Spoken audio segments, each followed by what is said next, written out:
I'm supposed to.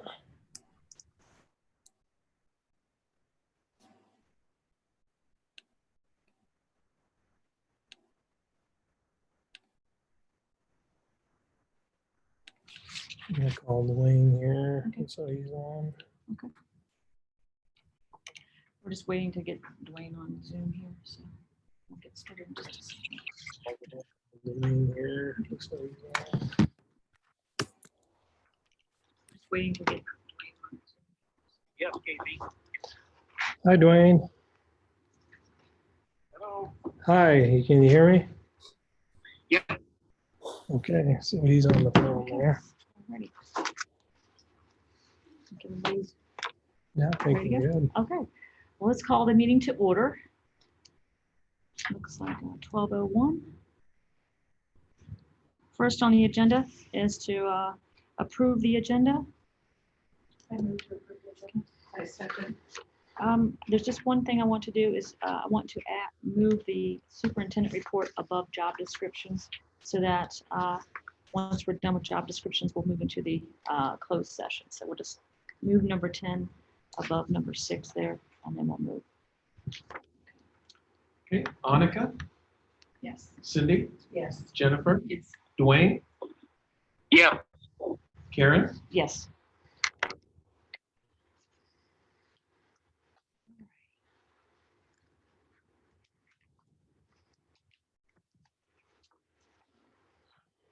Do we need another motion to approve the consent agenda?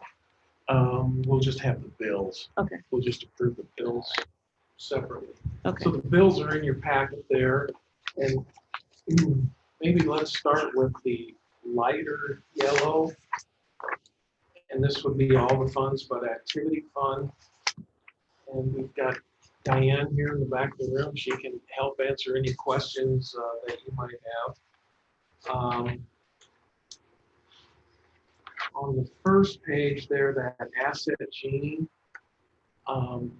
those are parts for laptops typically, right? Yeah, power adapters for laptops. Okay. Hey, Gary, will those qualify under the maintenance Breakdown plan? insurance? Yes. Craig's already submitted them for reimbursement from the breakdown insurance. Okay. Then on the second page, I wanted to call your attention to a couple of things.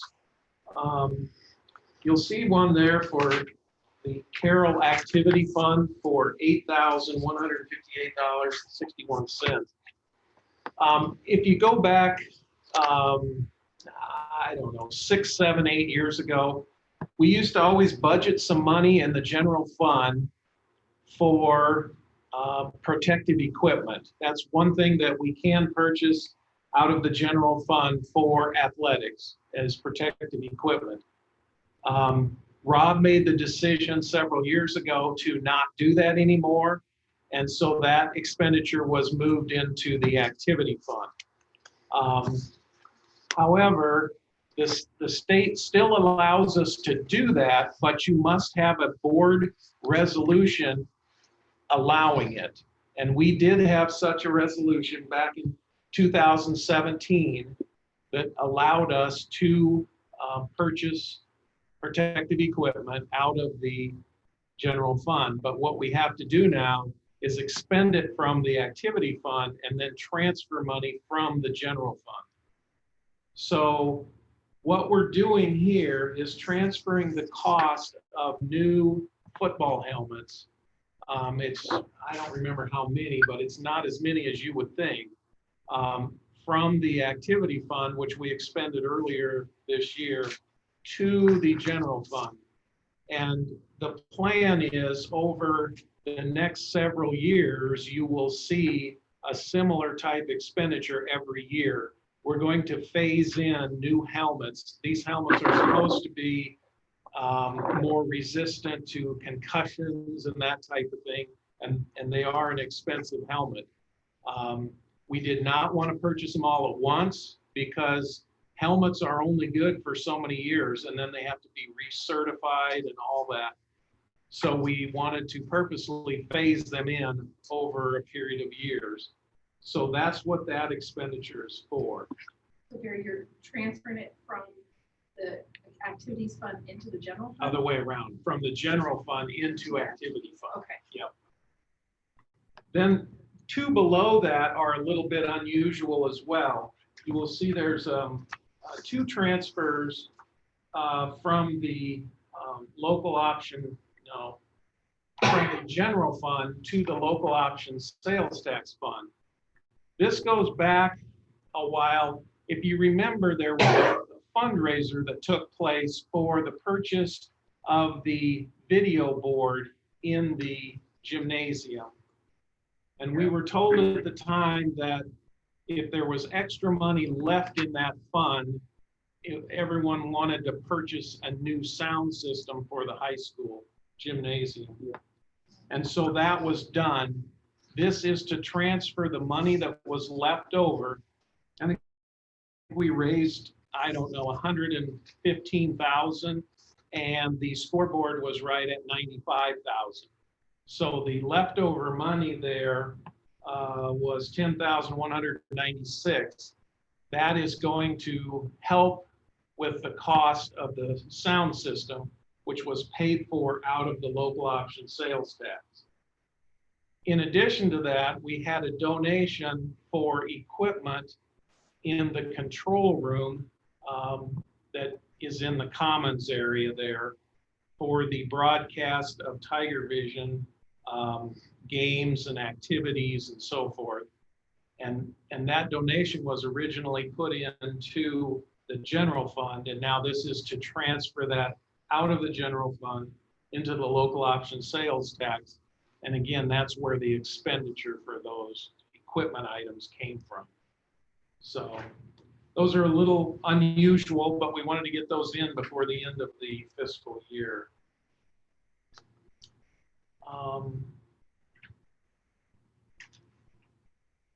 Deluxe Driving Academy. It's the driver's ed. Yeah. There was 34 students.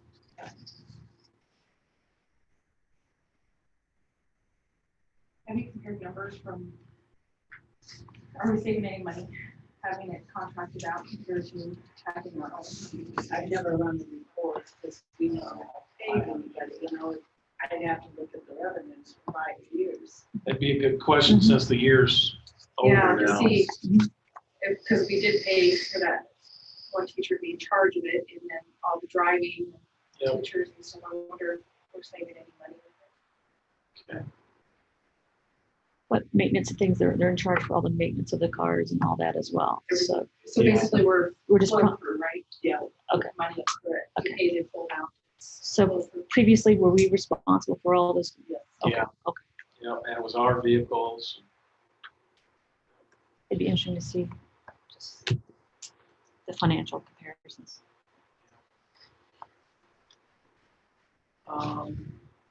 And then the last one on the Pringers, I can't remember. Is that flooring? It's, yeah, for the middle school.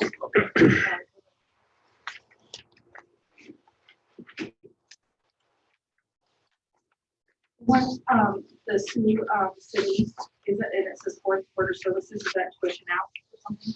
And that was to who? Sioux City. Oh, yes. Mhm. For students. Those are two students. They are not special ed kids. So it's two students who, and in fact, I know one of them is not our student. It's from Kemper, but we're still responsible for it. So I think one of them's ours, one of them's Kemper's, if I remember right.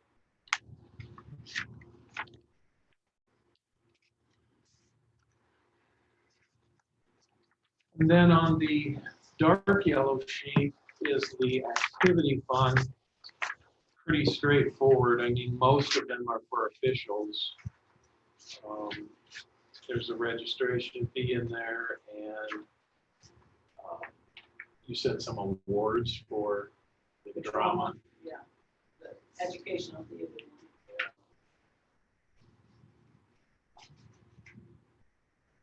What does that include? Supplies for the educational theater? Yeah, it's awards for the, Awards.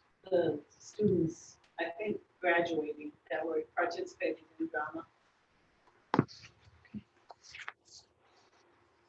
you know how many students? $35 piece, so. Oh, okay. 20-something students. Okay. Thank you. So we don't have a lot of bills this year, but it's nice to clean some of these up before the end of the fiscal year.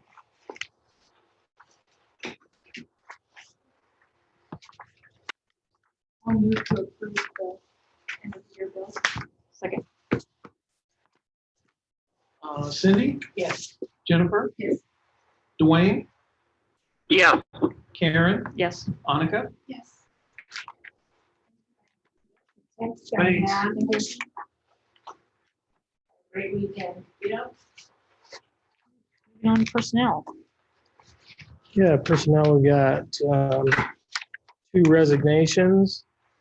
One from Nancy Davis, who wishes to resign her music accompanist position. She has been an accompanist for the district for 24 years.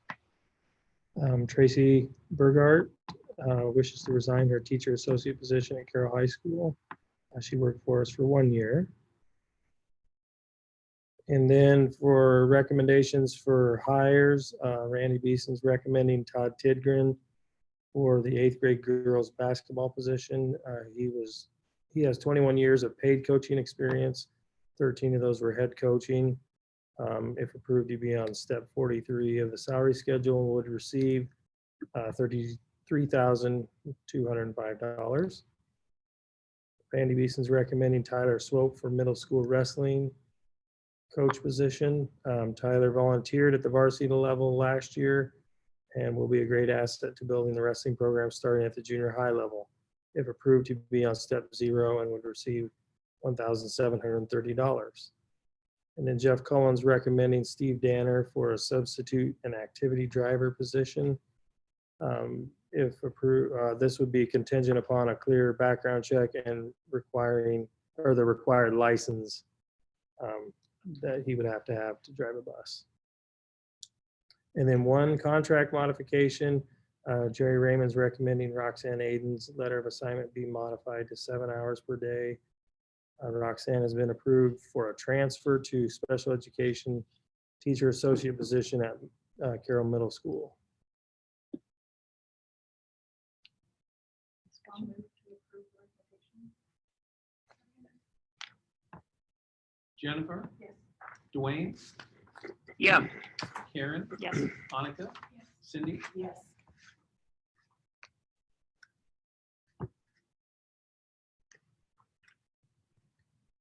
Okay. The additional professional development.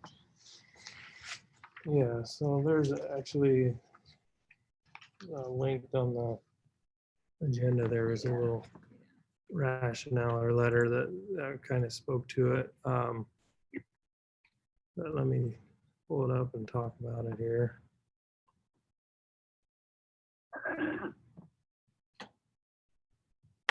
So as part of the work we've done with return to learn planning, almost every committee at some point in their conversations and their work talked about the need for more professional development days. And so the proposal here in front of you is we're asking to add 2 days of professional development for the 2021 school year. These 2 days would be added before school starts, and they would fall on August 17th and 18th.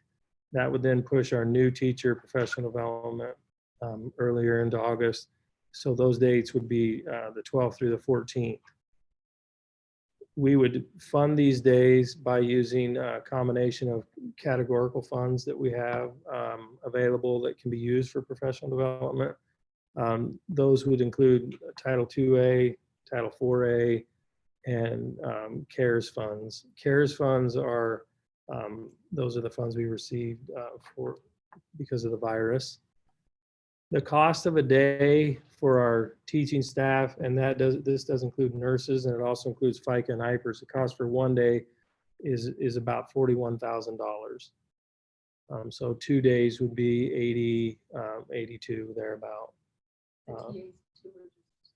That number is just teachers and our nurses. TAs, we bring them in for a total of a day or 2 days, I think, during those, our beginning of the year. And we're still talking about whether we would have them come for these. Because we do know that in our return to learn plan, if we're doing required learning online, there'll be responsibilities, especially depending on what that TA is doing. They would have responsibilities. So they're going to need to be, and we're talking about how we do that. They're going to need to understand some of the technology things that we'll be using, some of the program software, that kind of thing. But right now, that number does just include teachers and nurses, and that's figuring paying them per diem, so their daily rate of pay for those days. And then some of the things that we would focus on those 2 days would be technology training, follow up. Also, there's going to be different procedures and practices that we'll have to use when we start school, and so it'll also provide us time to do training with staff on those things. Building level training discussion, as I said, about routines and practices, and also, some planning time for teachers, both individually and in teams. Technology, we met with our teacher quality committee, and that committee approved 6 hours to be used in August, where teachers would work in smaller groups with our tech integrationist. So we're providing that as well. That isn't a required thing. And we know that these 2 days, there may be some teachers that had things planned or whatever that they're not able to do it. And but we'll ask them to then make up, figure out a time to get this stuff covered that we went over on those 2 days. So that's kind of our plan for how we're going to approach those 2 days. So this is not mandatory, part of the contract. Well, it's not part of their contract, right? So, I mean, it would be, our contract is 187 days, so we're asking, yep, these are 2 additional days, yep. But we think we'll have the majority there. Who's training the trainers? Basically, what type of information and procedures are they actually being trained to then bring forth to everybody? I'm just curious. Well, on the technology side, of course, our staff. Okay. Any of the procedures that we need staff to follow that would require training above what our staff can provide. Of course, we'd set up at this point, we feel like we'll be able to handle that within among our own staff. Some of the more technical things are going to be, our custodians will work with their suppliers and things on best practices for cleaning methods and using chemicals and those kind of things. The information we'll give to teachers are going to just be more like the step-by-step that administration and our own staff should be able to handle. I just wonder if the state's providing any kind of guidance or anything. Hey, Casey, this would include the new teachers that are going to be for the PD on the 12th, 13th, and 14th of August. So they would be included in this as well. Is that correct? That's correct. Okay. Yeah, no, there's no guidance there. And some of it could be from our school nurses too, who would then, work with public health to provide any training that they would get. The money that Casey's talking about, this Title II, in the last 4 or 5 years, they've really restricted what that money can be used for. And it's really come down to our district. Professional development is the one that, meets the requirements. Kemper also receives a portion of this money. They've had trouble spending it as well. And I think they are planning some professional development that would come out of these funds. So from my standpoint, it's a great way to spend the money, and it would be acceptable with the state. We do have quite a carryover in there as well. And so, yeah. But I think it's great that they're asking for it too. Yes. It's something that they want and are willing to Mhm. come in before their contract starts too. Exactly. I'll move to approve the additional professional development. Dwayne, Yes. Karen, Yes. Hanukkah, Yes. Cindy, Yes. Jennifer. Yes.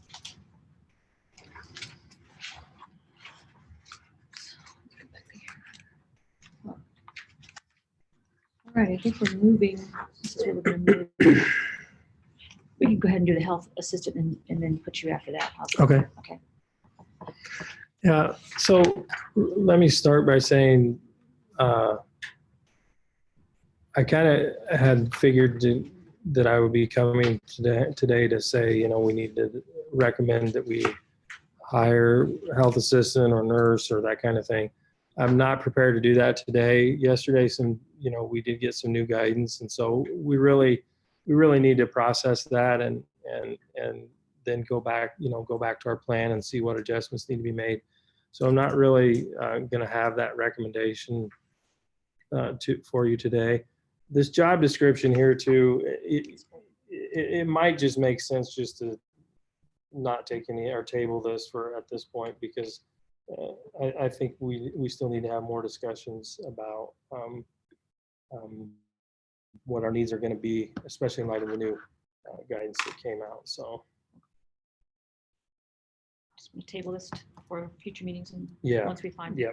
What does it mean, scheduling it for the July meeting then? 'Cause it Likely probably be a- needs to be decided. Yep. Yep, I see it being a July agenda item. I see tape, well, we have to table it because yesterday was like, okay, and,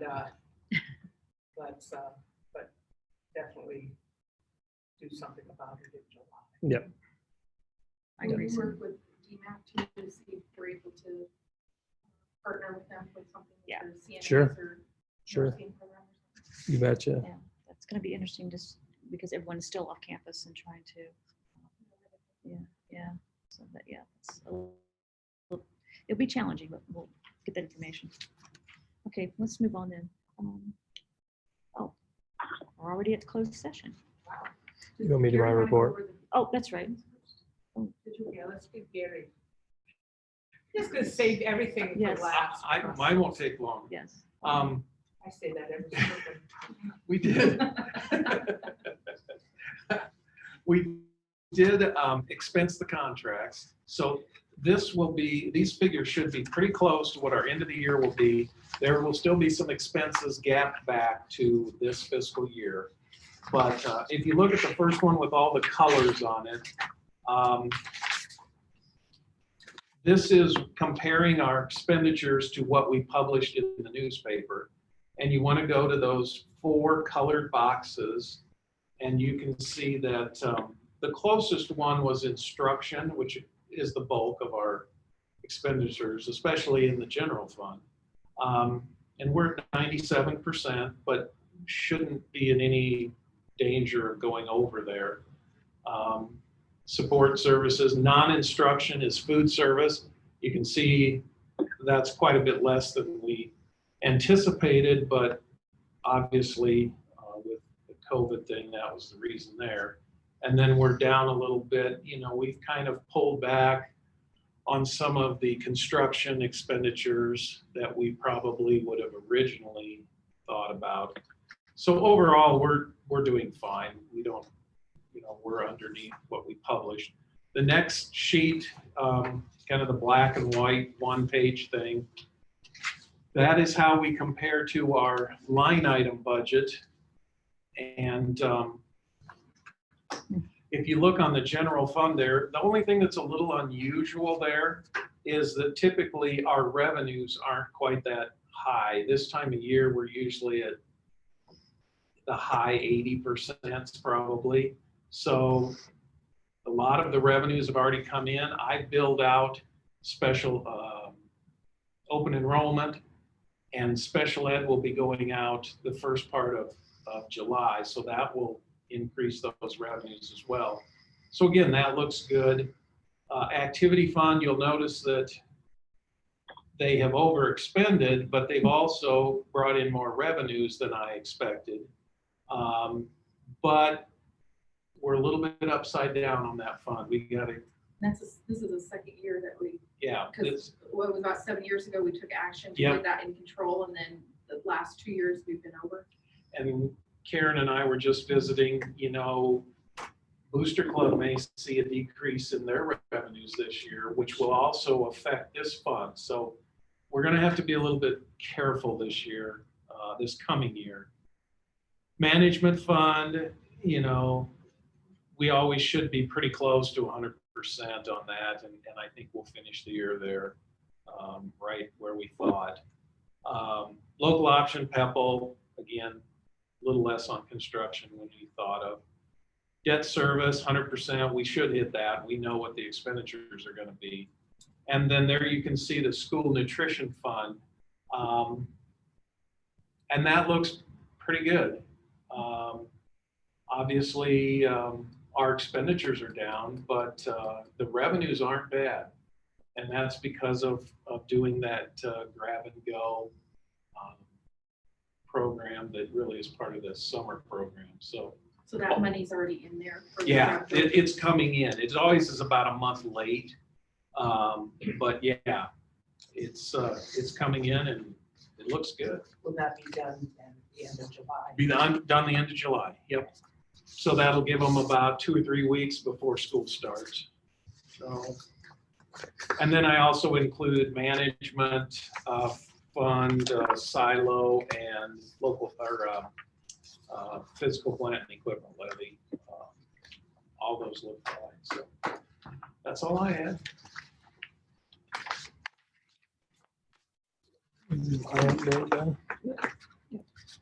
I just have a few things for the superintendent report that I wanted to share. First of all, our graduation, just a reminder, we're set to hold that tomorrow night at the stadium at 7 o'clock. So we'll be setting up and get that done. So hopefully the weather cooperates. It's gonna be warm, but I think we'll be okay with rain. Secondly, I wanted to, it was mentioned already, but we did receive some guidance yesterday from the Department of Education that was different than some of the guidance that we've seen up to this point. It's an interesting thing because, just in all honesty, this guidance really, in my mind, took down barriers that we were running against when we thought about coming back to school. So there's a big part of me that I actually felt some relief from it. There's going to be people that agree with it and disagree with it. I understand that. The big things that came out was that they understand, and this is just the truth. We would not be able to keep people 6 feet apart if we came back to school, whether that was in everybody here or in a hybrid model. So that has been loosened. Some clarifications, I guess I would say, about masks, and that's a hot topic, but the department is not recommending that districts require masks. That doesn't mean a district couldn't require masks, but that's not the recommendation that's out right now. And a lot of that is based on Dr. Padati was actually on the Zoom meeting yesterday afternoon with schools, and she talked a lot about there's just a lot to consider other than just saying we're requiring masks. The masks are effective if used properly, and so you got to think about how you ensure that the proper use of them and that kind of thing. And so again, it's not that schools can't do it, but it's not a recommendation. Also, we weren't sure at this point, but it isn't recommended that districts take temperatures for people coming into the building all the time, or every day, because we had talked about that, because we're doing that for baseball and softball, and so that was something. Basically, it's you know, I think the expectation is that school starts in August. For us, it'd be the 25th is our first day. And it doesn't mean that school starts and we don't have to pay attention or worry about anything.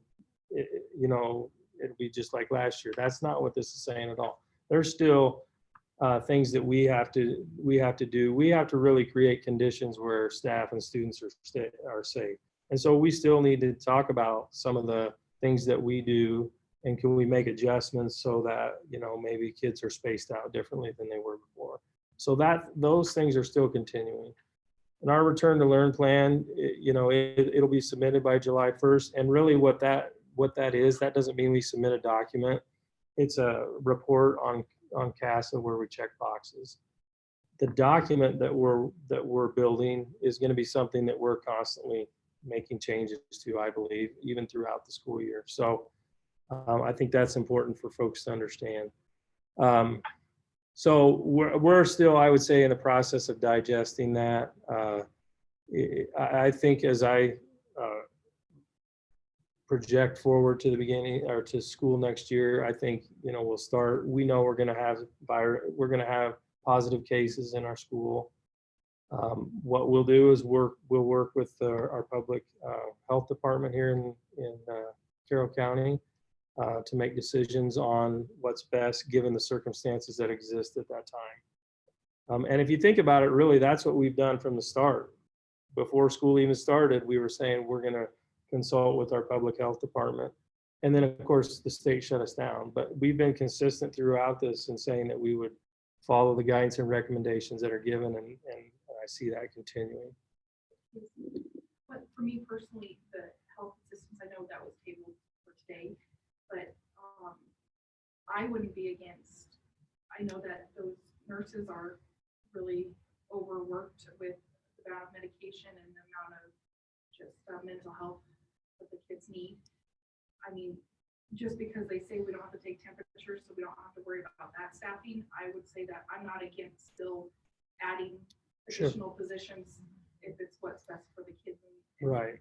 moving forward, even if it's not a requirement. You bet. Also, even increasing the profile of having someone on campus that the kids see, that they know that there's someone else other than just the nurse that they can go to if they're having symptoms or feeling that they might not be their best. Having a larger profile of individuals that could actually help with that, you know, it'd be nice.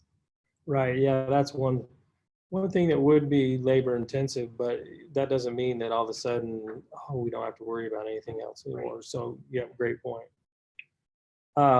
So I just kind of wanted to share that a little bit about where we're at with that return to learn. Secondly, yes, Dwayne. Just a quick question. Do they change with that 6-foot social distancing? Does that mean with, as far as busing, we can go back to, you know, a little more relaxed or a little easier way to bus kids? Or can you update as far as how the impact of the new guidelines will affect busing? Yeah, good question. Transportation, I would say still a little fuzzy there yet. So we still have some work to do. I think that we may have a little more flexibility than we were thinking before. Again, I'll say kind of like some of the practices in the building. You know, when I think about the few buses that I rode this year, and by the time they get to school, we have buses with 3 kids in a seat. I'm not sure that we should be doing that, even with the 6 feet of distance. So I think really there's still a little bit to learn with that, but I see it being better than we were thinking before, where we could maybe only have 11 to 13 or maybe up to 26 on a bus. I think we may be able to exceed that, but I still think we need to evaluate that and again think about what we need to do to create conditions where kids can be as safe as possible on the bus. So I would say stay tuned still on that one. Is that maybe one area where we possibly as a district would say, you know, we want kids to wear a mask? It could be. Okay. Yeah. Yeah, it could be.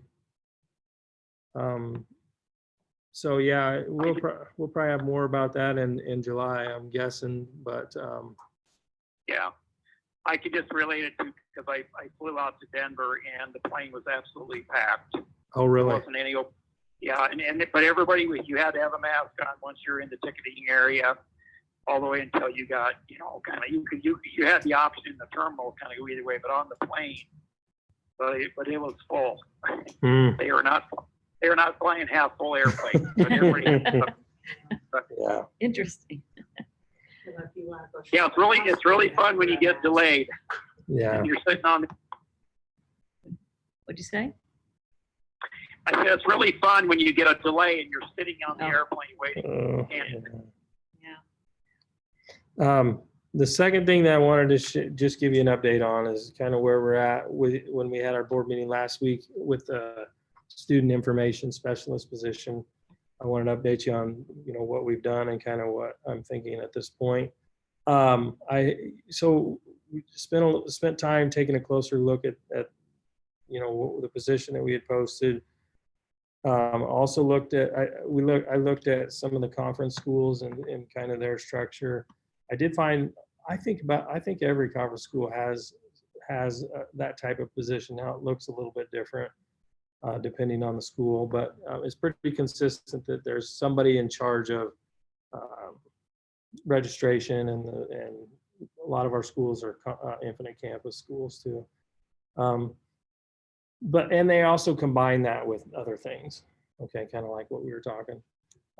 As I looked at our district office needs, I think that, the biggest priority I think we have in our district office is just the need to cross-train staff. And so we have, if somebody's gone, whether it's just a vacation or it's due to illness, that we can still operate and not say, the person's back next week, you gotta wait. So whether it's an emergency situation or non-emergency situation, there's a need to have people cross-trained. And that this position would play into that too. I also I think that we have duties distributed pretty well. We just probably need to make a few adjustments. And I think some of those adjustments could come with the student information position. I really think we had a lot of the right things in that job description, maybe just some more clarifications. And some of those would be, I mentioned website in there, in that job description, like kind of maintaining some of the district things that go on the website. As I looked at that closer, I think it would make sense to expand that to include just running our district website. Craig and I have talked about that. I think that's an area in our technology department that other things come in front of it, and so they don't always have the time. And so what happens is if I need to have something posted on the website, I email Craig or sometimes Chelsea, and so those folks are all doing other things. And so this would give us a contact that I think would maybe have a little more time to, especially certain times of year, time to focus on that website. The website is, it's something that people, they trust it when they go there and find accurate, up-to-date information. And when you don't, then you don't trust it anymore. We did have, because that website's new, Mhm. a couple years. Yeah. Yep. It was horrible before that. But we did have, when we did the new website, we had a class that was called Website Design, and that's who was in charge of the website. Do we not have that class anymore? I can't speak if we have that class or not. What I found, and I think there's times where that works, and then I think it just depends so much on the interest level of kids in the class. And so it's really hard to depend on that consistently. Also with that website, we use Blackboard Connect right now, but starting July 1st, we're transitioning to, it's called School Messenger, and it's part of Infinite Campus. And right now, all those things anything that goes, pretty much, I think anything that goes out on Blackboard Connect, I'm sending out. So if it's something at the middle school, they send it to me and I put it out. I think that could be something that could be moved to this position, which we didn't have in in that job description necessarily. Transportation responsibilities, we had included TransFinder, but I also think there could be some other duties in the transportation department that maybe we don't even know yet that this person could help with, including being the main contact for any time a family has a change to a route. That happens quite often. Babysitters change, mom and dad's schedule change. Now they call Jeff, and then he's fielding the call or listening to the voicemail, and I think it would make sense to have that come to this person. I met with Jeff earlier this week to look at tires, and he had mentioned that the TransFinder, the problem that he has with the program is that it dumps everybody from Infinite Campus into the program, even if they don't ride the bus. Yeah. So it goes, like, I have 3,000 kids in Yeah. TransFinder, where I need to be able to eliminate the kids that don't ride a bus so that I can actually see a route and see where the needs are. But he said every time it updates, it dumps it back in. So he's like, it really needs to be a computer person. It's not, to do something with programming to change it for him. But he said that's the hardest thing for him with the routes is the amount. So that would go There's so along. much garbage. Yeah. And I think some of those things, if there's one person in charge of that, I think from talking to Craig, some of what happens is it could be as simple as somebody, maybe not all the things you're talking about, but like street needs to be spelled out instead of ST period, that messes things up. So somebody that would become very familiar with both programs. And also, I think, we have to continue to evaluate, is TransFinder the right software program? I know some schools have gone away from it for some of these reasons that you're talking about. Right now, like Craig knows some things about TransFinder, but he'll tell you he's not worked with it. Jeff's the one that knows the most about it. And so when you think about him having to drive bus a lot, it's really hard for him to focus attention on, is TransFinder the right program or not? So he needs help in that area. And then I think just more clarification about serving as a backup in the office for whether it's Mary or we talked about cross training, being more clear on that. And then the final thing I had is, right now, driver's ed was talked about before. We don't have the program ourselves, we contract with it, but we still have all the registration stuff comes through here. And so this person, I think it would make sense to have this person be the coordinator of driver education in the district. Right now, Diane's doing that. And so that's something I had identified. So the other thing let me just talk just briefly about human resources, because that was mentioned before. And I think really as I've looked at that and thought about that, I think where we're at there is the next step really there is setting up, identifying training that we would go through just to create a system, a consistent system that's used throughout the district. We've identified a few different options there, and so we'll work on getting that decision finalized.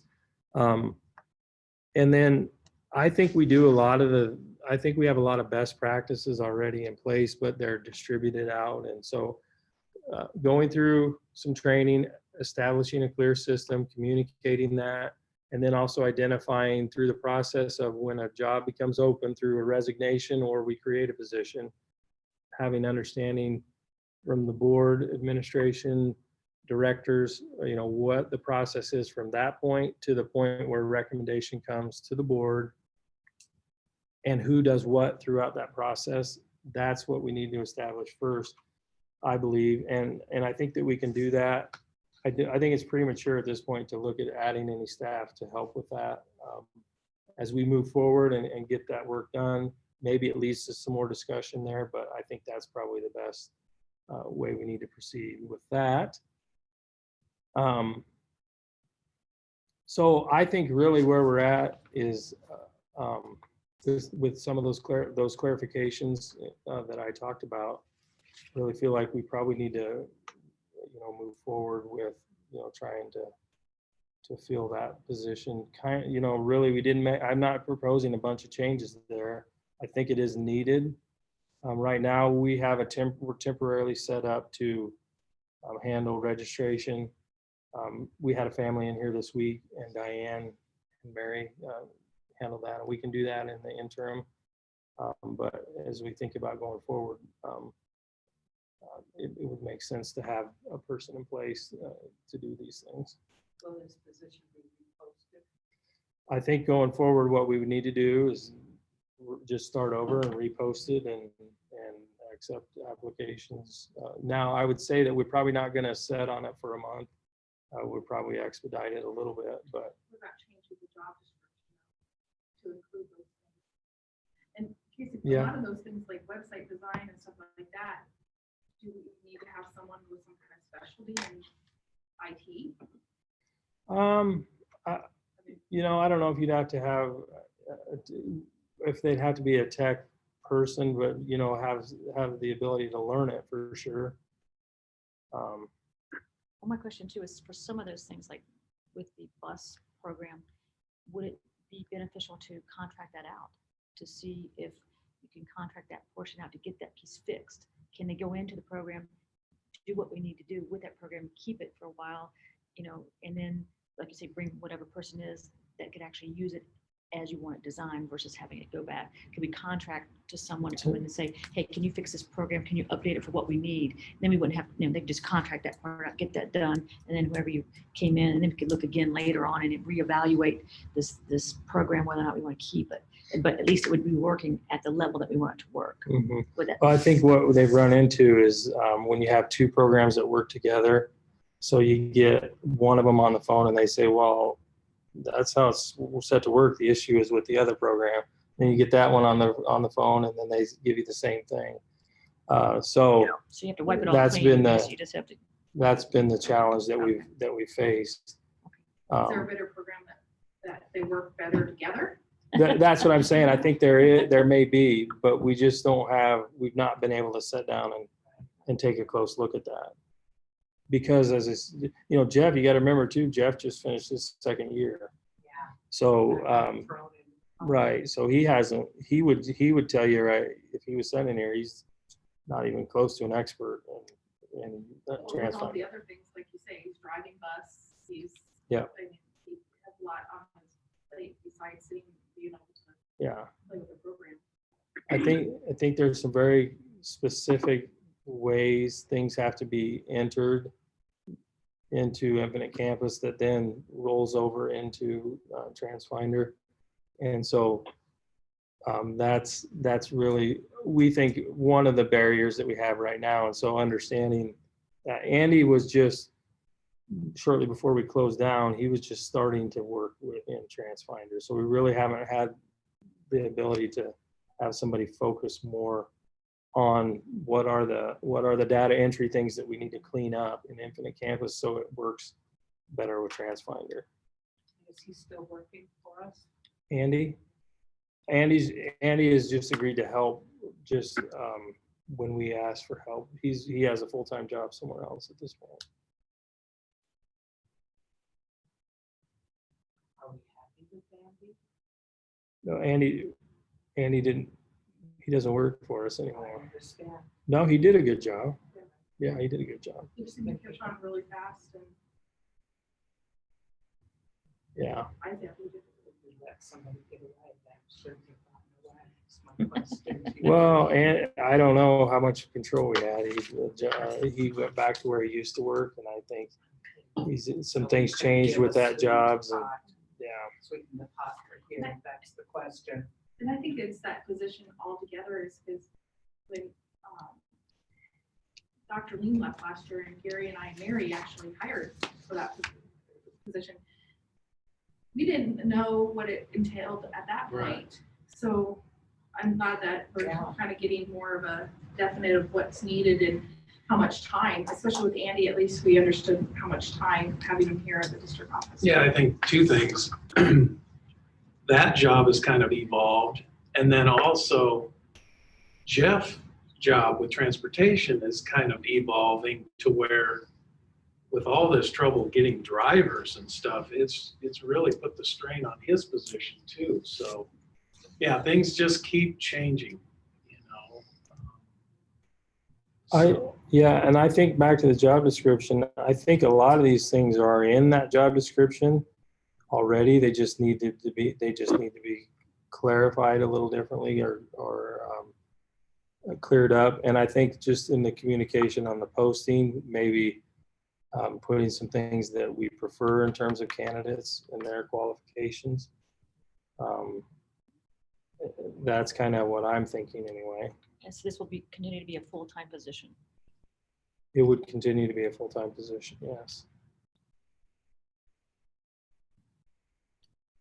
I'm glad you basically had some time to think about what you thought was needed. I think that's really what we were looking for, is to have your input as to what you felt the district office, how you wanted it to look, what you saw, the real responsibilities for this position.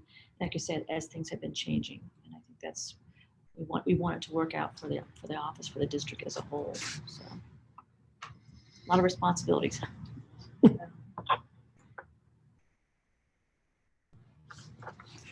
Great. So, anything else there? Right. I think we're now ready to move into the closed session.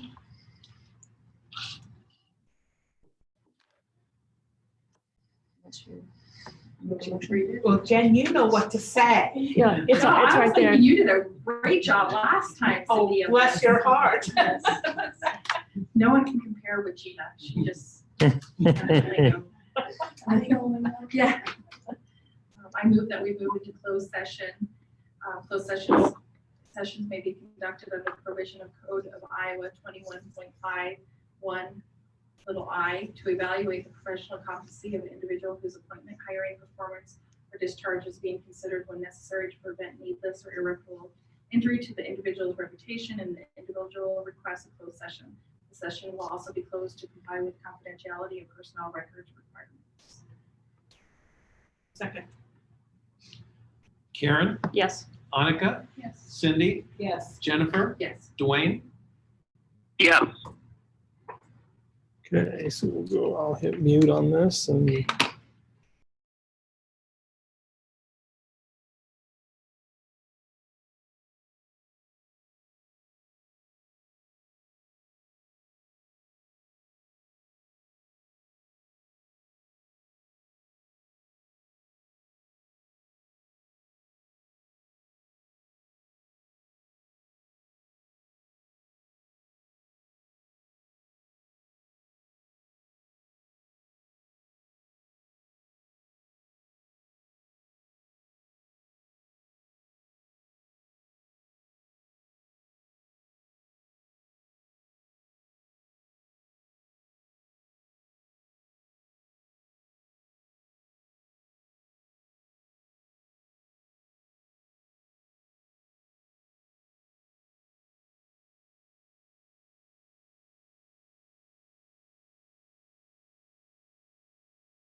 Okay.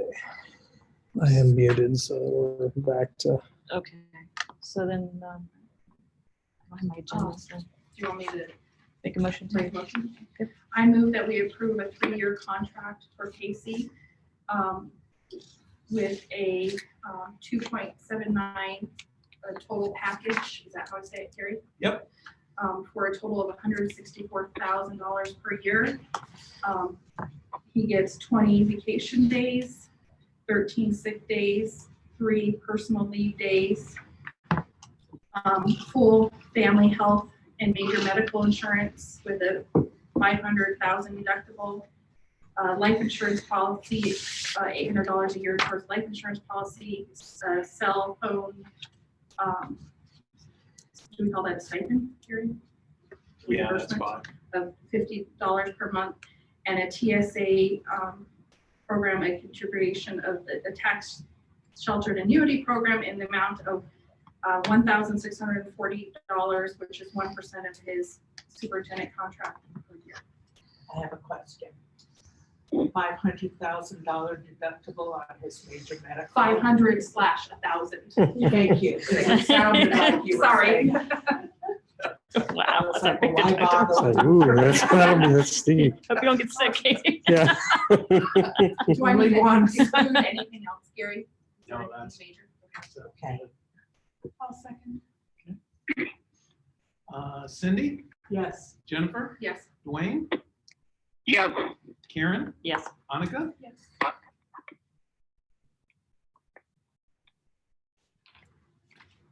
Okay.